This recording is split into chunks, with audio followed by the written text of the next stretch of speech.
ever wanted to explore the world of pottery but didn't know where to start, this class is your perfect starting point. Rolling out a slab is a core skill you'll need to embark on your hand building pottery journey. You'll see how a simple slab of clay can be transformed into basically anything using simple tools that you can find right at home. Hand building is a deeply mindful process. It connects you to the earth as you shape and create.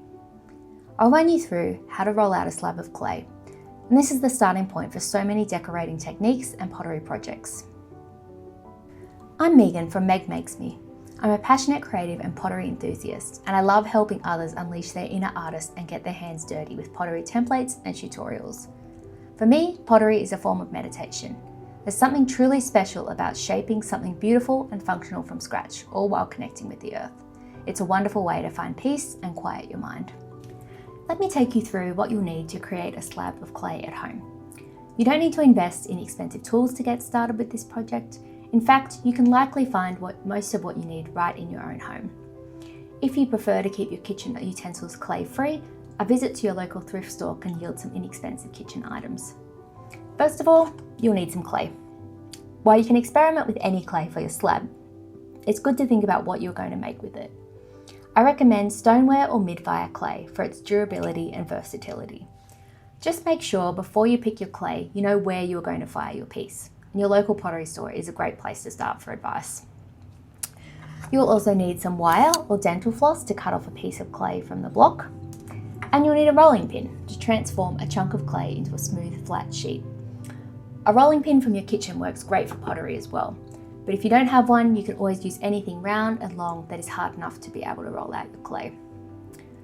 Optionally, when rolling out your clay, you can use guides to achieve a consistent thickness. While not essential, using guides helps you achieve a beautifully even slab.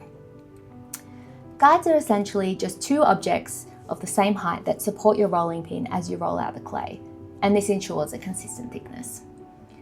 Potters often use thin pieces of wood from the hardware store, but some household alternatives can work just as well for beginners.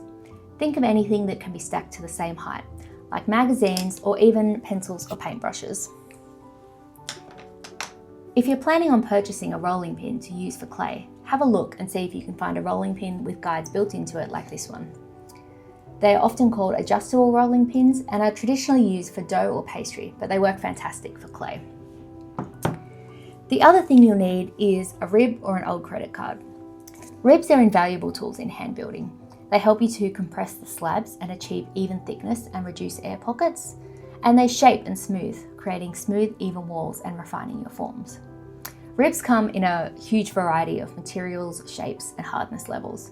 But before you head to the store, think about upcycling a plastic card instead. Old credit cards or store loyalty cards make excellent ribs, and you can cut them into any shape that you like. Let's get started and create our first slab of clay. To cut off a piece of clay, open up your bag and then use wire or dental floss to cut a piece of clay off cleanly.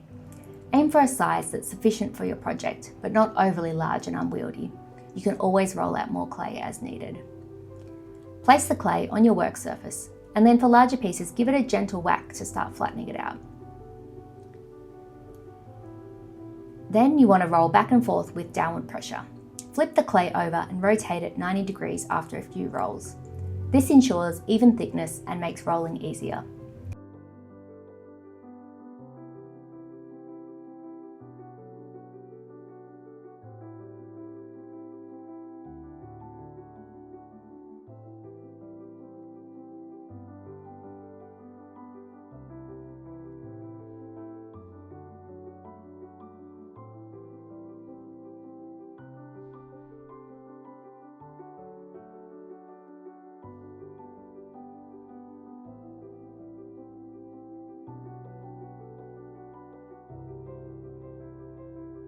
If you're using guides, place them either side of the clay as it approaches the desired thickness, and then continue rolling with the guides in place.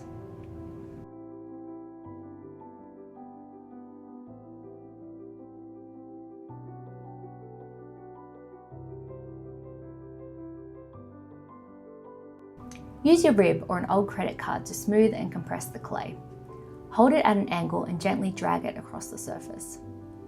If you encounter air bubbles, gently press them down with your rib. But if they persist, carefully pop them with your knife and then smooth over with the rib. Then you want to flip the slab over and repeat the smoothing process on the other side. And that's it. You've rolled out your first slab of clay, ready to continue your pottery journey. The great part about clay is that you can keep recycling your clay before it's been fired into something new each time until you're happy with the end result. Thank you for joining me on this pottery journey. I hope you've loved learning how to make a slab of clay. I recommend using your slab of clay to play with a range of decorating techniques. Check out my class on creating texture and decorating your pieces. You can use this technique across a wide range of projects as you continue your pottery. If you're interested in pottery templates, check out my website megmakes.me or tag me on social media at megmakes.me.